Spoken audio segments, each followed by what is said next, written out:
నియామకాలు వనరులపై ఏర్పడ్డ ఈ రాష్ట్రం ఏర్పాటు కావడానికి తెలంగాణ 4 కోట్ల ప్రజల యొక్క కృషి, 1400 మంది యువకుల యొక్క బలిదానంతో వచ్చిన తెలంగాణ. మరి తెలంగాణ రాష్ట్రం ఏర్పడ్డ తర్వాత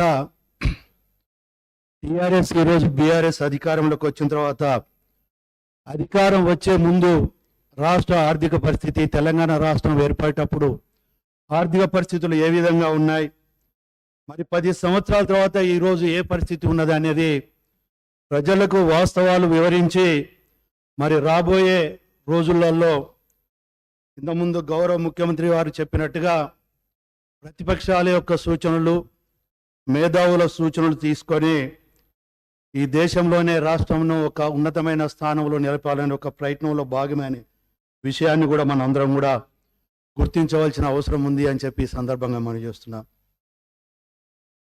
పెద్దలు కల్వకుంట్ల చంద్రశేఖరరావు గారు ఉద్యమం సందర్భంగా మాట్లాడుతూ కొన్ని విషయాలు చాలా స్పష్టంగా చెప్పడం జరిగింది. అధ్యక్ష, ఒకటి మనది మిగులు రాష్ట్రము, తెలంగాణ రాష్ట్రం ఏర్పాటు కావడం వల్ల ఒక బంగారు భవిష్యత్తును ప్రజలకు అందించగలుగుతాము అని చెప్పడమే కాకుండా తెలంగాణ రాష్ట్రం ఏర్పడ్డ తర్వాత మరి ఒక దళిత ముఖ్యమంత్రిని చేస్తానని చెప్పి మరి మాట తప్పను మడమ తిప్పను అన్న పెద్ద మనిషి మరి ఏ విధంగా తను ఎన్నికల సందర్భంలో కానీ గతంలో ఉద్యమం సందర్భంలో మాట్లాడిన మాటలను, ఇచ్చిన వాగ్దానాలకు విరుద్ధమైన పరిపాలన అందించడమే కాకుండా రాష్ట్ర ఆర్థిక పరిస్థితిని కూడా మరి ప్రజల భవిష్యత్తుకు ఉపయోగపడ్డదా, కొందరు వ్యక్తుల యొక్క ఆర్థిక పరిస్థితులు బాగుపడడానికి దోహదపడ్డదా అనేదే ఇక్కడ మనం పరిశీలించవలసిన అవసరం ఉంది అని చెప్పి ఈ సందర్భంగా మనం చేస్తున్నాను.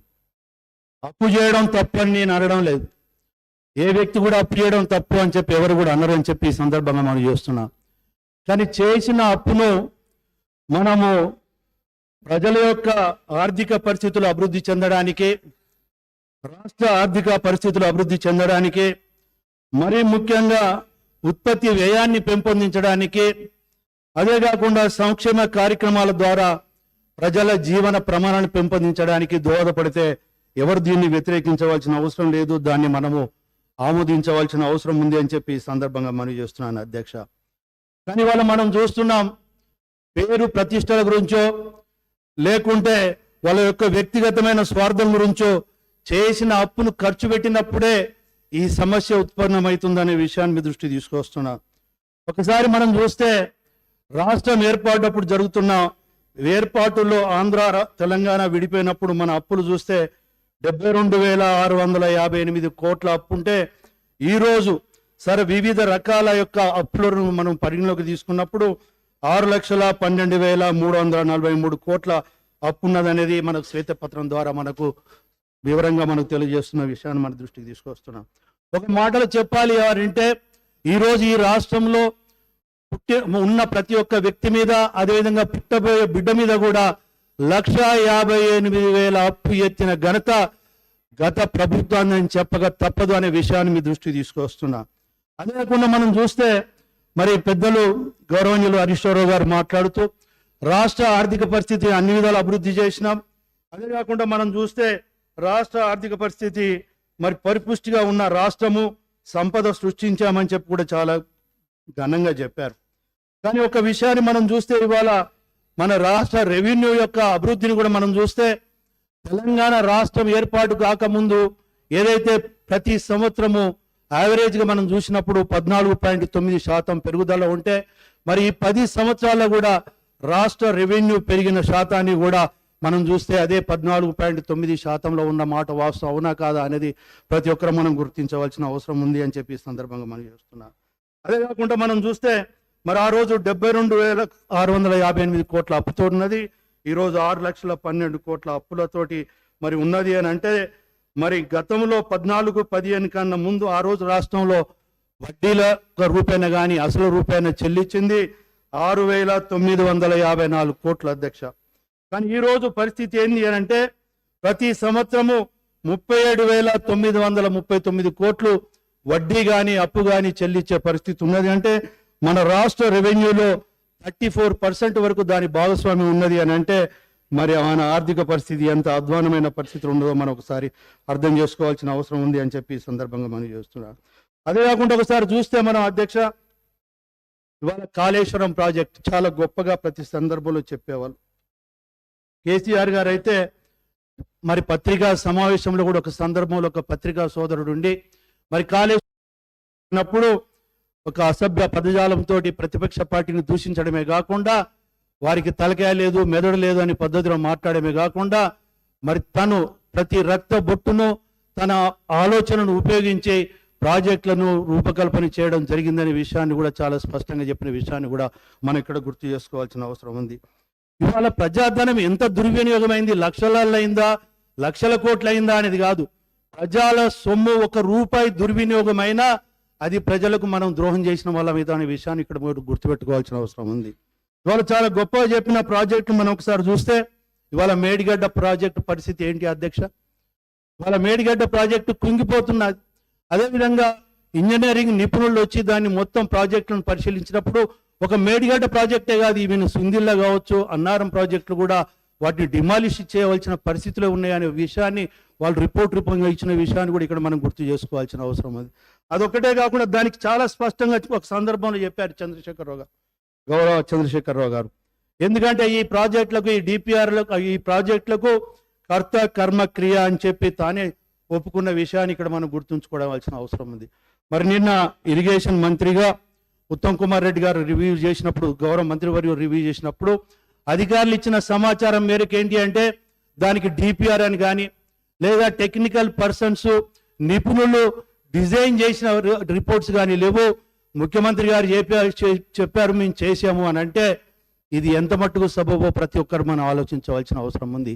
ఇవాళ కొన్ని వేల కోట్లు ప్రజాధనము ఇవాళ గోదావరిలో వచ్చిన పరిస్థితి ఇవాళ ఈ రాష్ట్రానికి వచ్చింది అని అంటే ఈ భారం అంతా కూడా ప్రజలు మోయవలసిన అవసరం ఉందా లేదా మనం గుర్తు చేసుకోవాల్సిన అవసరం ఉంది. అదే కాకుండా మనం చూస్తే ఇవాళ మనం ఒక విషయాన్ని కూడా మనం ఇక్కడ గ్రహించాలి అధ్యక్ష. పాత సెక్రటరియట్ మన అందరికీ తెలుసు. నేను గతంలో కూడా శాసనసభ్యుడిగా ఉన్నాను. మరి సెక్రటరియట్లో భవనాలన్నీ చూసినప్పుడు వాటికి ఒక లైఫ్ అనేది ఉంటుంది. 100 years వరకు కూడా బిల్డింగ్స్ ఉంటాయి. ఇవాళ నిజాం ప్రభుత్వంలో నిర్మించిన భవనాలు కూడా బ్రహ్మాండంగా ఉన్నాయి. అలాంటి వాటిని తన స్వార్థపూరితమైన ఆలోచనతోటి మరి వాస్తుకు లేదు అని చెప్పి ఎల్లకాలం తన ప్రభుత్వమే ఉండాలి, తనే ముఖ్యమంత్రిగా ఉండాలని చెప్పి మరి దాన్ని కూలగొట్టి మరి టెండర్ పిలిచిన వాల్యూ వచ్చి నియర్లీ 400 కోట్లు ఉంటే ఆ పనిని పూర్తి చేసే వరకు రమారమిగా 1300 నుండి 1400 కోట్ల వరకు కూడా వెచ్చించడం జరిగింది. అంటే ఇది ప్రజాధనం దుర్వినియోగం అవునా కాదా అని చెప్పి ఈ సందర్భంగా మనం చేస్తున్నాం. అదే కాకుండా ఇవాళ ప్రగతి భవన్ విషయం గురించి మాట్లాడితే మరి ఆ రోజు గౌరవ ముఖ్యమంత్రి వైఎస్ రాజశేఖర రెడ్డి గారు ఉన్నప్పుడు ముఖ్యమంత్రికి ఒక భవనం ఉండాలని చెప్పి అక్కడ నిర్మాణం చేసిన సందర్భంలో మరి దాని పక్కకు మళ్ళా ప్రగతి భవన్ అని చెప్పి ప్రజాధనంతో నిర్మాణం చేసుకున్న మాట వాస్తవం అవునా కాదా అని చెప్పి అడుగుతున్నాం. ఇలాంటి ఎన్నో జరిగినాయి. ఇవాళ వారి యొక్క హరీష్ రావు గారు మాట్లాడుతూ కొన్ని విషయాలు కూడా చాలా స్పష్టంగా చెప్పారు. అగ్రికల్చర్ విషయం కావచ్చు, లేకుంటే ఈవెన్ టెంపుల్స్ డెవలప్మెంట్స్ కావచ్చు, ఎడ్యుకేషన్ విషయం కావచ్చు, హెల్త్ విషయంలో దేశంలోనే అత్యధికంగా అభివృద్ధి చేసిన పరిస్థితి ఉంది అని చెప్పి చెప్పడం జరిగింది. ఇవాళ అంతేందుకు అధ్యక్ష, యాదగిరి గుట్ట విషయంలో కూడా మనం చూస్తే అక్కడ నిర్మాణ పనులు చేపట్టారు. దాన్ని మేము వ్యతిరేకించడం లేదు. కానీ ఆ రోజు ఒక మొదటి వర్షానికే ఏ విధంగా మరి సర్క్యులేటింగ్ ఏరియా మొత్తం కుంగిపోవడమో, రిటైనింగ్ వాల్స్ ఏ విధంగా వాలిపోవడమో, అంటే ఏ విధంగా నాణ్యత లోపంతో ప్రజాధనం దుర్వినియోగమైంది అని అంటే లాస్ట్కు దేవుడి యొక్క ప్రాంతాలను కూడా వదిలిపెట్టకుండా జరిగిందని చెప్పడానికి అదొక నిదర్శనం అని చెప్పి ఈ సందర్భంగా మనం చేస్తున్నాం. అదే కాకుండా సోదరుడు అక్బరుద్దీన్ ఓవైసీ గారు మాట్లాడుతూ నిజంగా ఒక మాటలో చెప్పాలంటే హరీష్ రావు గారి కన్నా మరి అక్బరుద్దీన్ ఓవైసీ గారు బీఆర్ఎస్ ప్రభుత్వాన్ని గత 10 సంవత్సరాల ప్రభుత్వాన్ని చాలా గొప్పగా పోవడం జరిగింది. దానికి మాకేం అభ్యంతరం లేదు. కానీ ఇంకొక విషయం కూడా అడిగితే బాగుండేది. ఏదైతే ఎన్నికలలో ఇచ్చిన వాగ్దానాలను బీఆర్ఎస్ ప్రభుత్వం ఎంత మట్టుకు నెరవేర్చిందని చెప్పి సోదరుడు అడిగుంటే సంతోషించే వాళ్ళమని చెప్పి ఈ సందర్భంగా మనం చేస్తున్నాం. డబల్ బెడ్రూమ్ ఇళ్ళ పరిస్థితి ఏమైందా అధ్యక్ష? ఎక్కడిచ్చారు? గజ్వేలు, సిద్దిపేట, సిరిసిల్ల తప్పితే లేదా ఈ హైదరాబాద్ చుట్టుపక్కల తప్పితే గ్రామీణ ప్రాంతంలో ఎక్కడైనా డబుల్ బెడ్రూమ్ ఇల్లు ఇచ్చిన పరిస్థితి ఉన్నదా అని చెప్పి నేను అడుగుతున్నా. 2014 కన్నా ముందు డబుల్ బెడ్రూమ్ ఇస్తామని చెప్పారు. 2018 ఎన్నికలు వచ్చే వరకు 5 లక్షల రూపాయలు ఇస్తాం మీ స్థలములు కట్టుకొని అన్నారు. అదేవిధంగా 2018 ఈ 2023 ఎన్నికలు వచ్చే వరకు 3 లక్షల రూపాయలు ఇస్తాం మీ స్థలాలు కట్టుకోమని చెప్పిన విషయాన్ని మర్చిపోయారా అని చెప్పి అడుగుతున్నాను. తెలంగాణ వస్తే మన ఉద్యోగాలు వస్తాయని చెప్పి నిరుద్యోగులు యువకులు ఎంతో మంది ఆ రోజు ఉద్యమంలో పాల్గొంటే ఇవాళ ఎంతమందికి ఉద్యోగాలు ఇచ్చారని చెప్పి అడుగుతున్నా. ఇవాళ రిటైర్మెంట్ అయిన బాపతియే తెలంగాణ రాష్ట్రం ఏర్పడినప్పటి నుండి ఈ 10 సంవత్సరాలు కూడా చూస్తే 2 లక్షల పైన వేకెన్సీస్ ఉన్నాయి. ఏ ఒక్క ఉద్యోగం కూడా సక్రమంగా రింపించిన పాపాన పోలేదు. పేపర్ లీకేజ్ తోటి మరి అదేవిధంగా నిరుద్యోగ యువకుల యొక్క జీవితాలతో ఆడుకున్న ప్రభుత్వం వాస్తవం అవునా కాదా అని చెప్పి ఈ సందర్భంగా మనం చేస్తున్నారు. ఉద్యోగాలు రాలేదని చెప్పి ఎగ్జామినేషన్స్ రాసినా కూడా మరి పేపర్ లీకేజ్ తోటి మరి క్యాన్సిల్ చేయడం జరిగిందని చెప్పి నిరుద్యోగ యువకులు ఆత్మహత్యలు చేసుకున్న మాట వాస్తవం అవునా కాదా అని చెప్పి నేను అడుగుతున్నాను. అంతేందుకు అధ్యక్ష, రైతులకు మరి గిట్టుబాటు ధరలు కల్పిస్తున్న ఈ మా బీఆర్ఎస్ ప్రభుత్వము రైతులకు బేడీలేసిన ఘనత బీఆర్ఎస్ ప్రభుత్వానికే, ఈ చంద్రశేఖరరావు గారి యొక్క నాయకత్వానికే దక్కుతుందని చెప్పి ఈ సందర్భంగా మనం చేస్తున్నాం.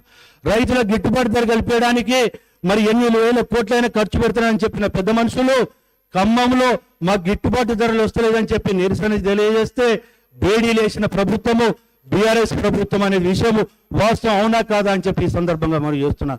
అంతేందుకు అధ్యక్ష, వడ్ల కుప్పల మీద వీళ్ళు సక్రమంగా కొనుగోలు కార్యక్రమాలు చేయకపోవడం వల్ల నెలల కొద్దీ వరి కుప్పల మీద ఉండటం వల్ల గుండెపోటుతో చనిపోయిన మంది రైతులు ఎంతమంది ఒకసారి గుర్తు చేసుకోవాల్సిన అవసరం ఉంది. అదే కాకుండా వచ్చిన తెలంగాణలో ఇవాళ భారతదేశంలో వివిధ రాష్ట్రాలలో జరిగిన రైతు ఆత్మహత్యలకు వివరాలు తీస్తే 8,000 పైన రైతులు ఆత్మహత్య చేసుకున్నది ఈ తెలంగాణ రాష్ట్రంలో వాస్తవం అవునా కాదా దయచేసి మనం అందరం ఆలోచించవలసిన అవసరం ఉంది అని చెప్పి ఈ సందర్భంగా మనం చేస్తున్నాం. ఇది ఒకటే కాదు అధ్యక్ష, ఈ రోజు ఒకసారి ఈ రాష్ట్రంలో బాగుపడ్డది ఎవరు అని అంటే ఒక రకంగా చెప్పాలి అని అంటే బీఆర్ఎస్ నాయకత్వం, బీఆర్ఎస్ కార్యకర్తలు, కానీ ప్రజలకు వనగురింది ఏది లేదు అని చెప్పి ఈ సందర్భంగా మనవి చేస్తూ మరి ఇప్పటికైనా వాస్తవాలను మాట్లాడి ప్రభుత్వానికి సరి